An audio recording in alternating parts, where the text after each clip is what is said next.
Hi guys! Welcome back again to my channel at kung bago ko pa lang dito ay subscribe mo na yan at pindutin mo na din yung notification bell para lagi kang maging updated sa mga next uploads ko. At kung bago ko pa lang dito ay pwede kang sumali sa may Gcash giveaway ko. I-PM mo na din ako sa may Facebook page ko para maisalin agad kita. And for today's video ay may share na naman ako sa inyong panibagong loan application at reviewin natin kung ito ba ay makakatulong sa atin na nangangailangan ng pera or isa na naman pong loan shark. At simulan na natin. Sa may loan application nga pala na to ay pwede kang umutang ng hanggang 20,000 pesos at pwede mong bayaran ng 91 days up to 180 days. Dito ay isang ID lang ang kailangan. Dapat nakatira ka dito sa Pilipinas. 18 up to 60 years old ang pwedeng mag-apply. So ano nga ba itong loan application na to? Ito ay ang Pera Bag. Kaya ayan, i-review ko na dahil baka nakikita nyo din to at bago kayo mag-apply, bago kayo mag-share ng information nyo, ay pwede nyo panoorin tong video na to para malaman nyo kung okay ba to or hindi. At ayan, in-install ko na. So ito na yung lalabas sa pinaka-homepage. Nakita ko agad dito is yung SEC. Ayan, naka-register daw po sila sa may Securities and Exchange Commission. Pero lagi ko nga sa inyo sinasabi, hindi po lahat ng naka-register dito sa may SEC is legit na loan application.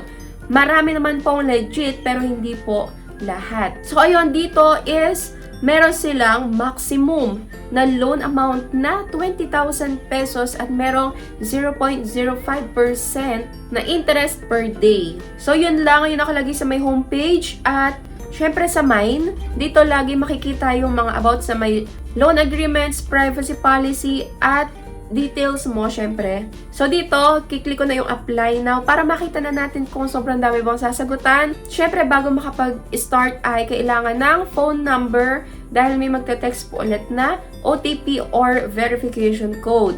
So, dito sa may ibaba is merong privacy agreement. Pwedeng-pwede nyo din itong basahin. Login na. At bumalik na po ulit sa homepage. So, ikiklik ko na yung apply. Ito na yung unang kailangan po nating masagutan, yung questionnaire. Okay?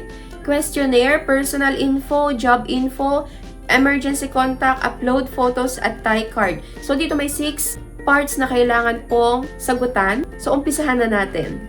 Okay, so dito sa my questionnaire is about sa my loan mo, kung ikaw ba ay may previous loan or kung meron kang utang sa kasalukuyan bukod dito sa ina-applyan mo. So dito sa una, what is current total amount of online loan? So kung meron kang ibang online loan sa iba, so ilagay mo lang dito. Next, how many times have you borrowed money before? Ilang beses ka na ulit nakautang? So pipili ka lang din dito.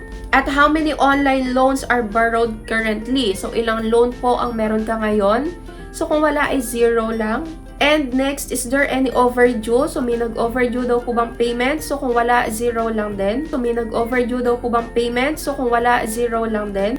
At what is your maximum overdue na days? So, dito, kung wala, 0 pa din. At what is your main sources of income? So, dito ay mamimili ka lang dyan. At next, how many pesos do you spend a month? So, magkano po yung ginagastos nyo or ginagastos nyo kada buwan? Next, what would you like to use your loan for this time? So, dito mamimili ka lang din. Pwedeng emergency, medical, education, travel. So, yan, business expense, personal expense, or pay bill. So, next naman is personal information mo naman. Ayan, ilagay na yung first name, middle name, last name, birthday, gender. So, sa ID type, ayan, ito po yung mga pamimilian na ID. So, madami.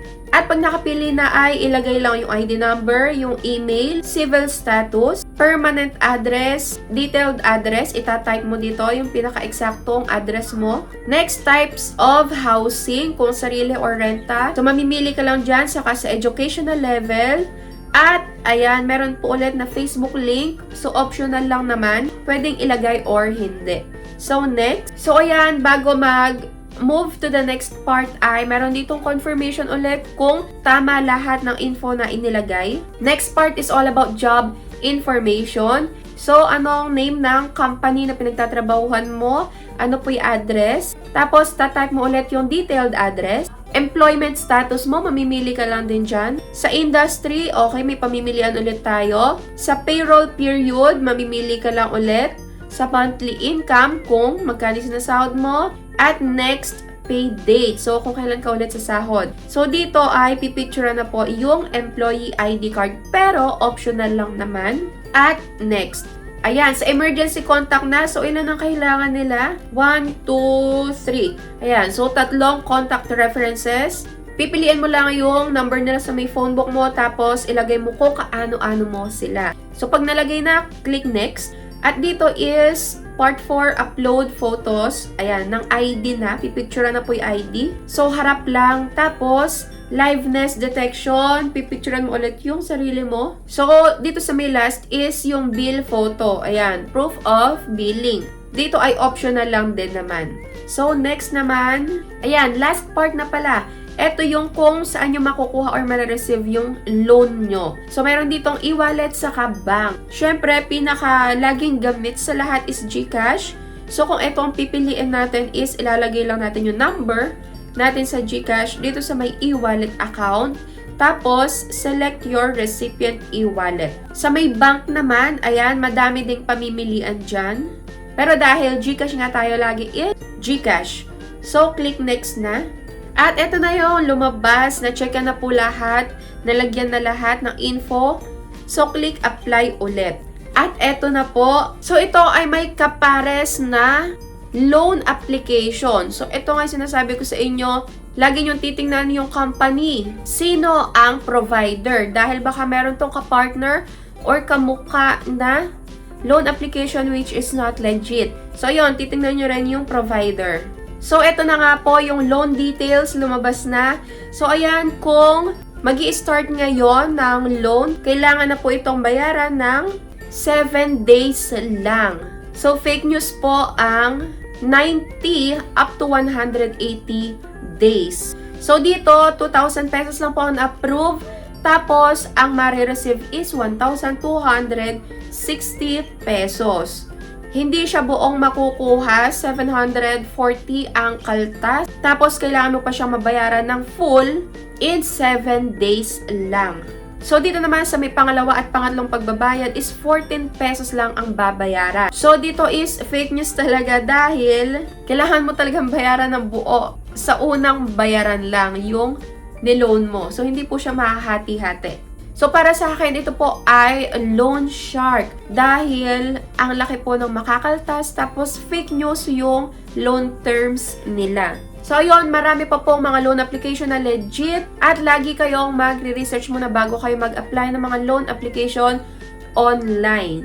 So, may mga nalagay akong link dyan sa my description box sa baba at sa may comment section ng mga listahan ng mga loan application na may 0% interest sa may unang loan nyo.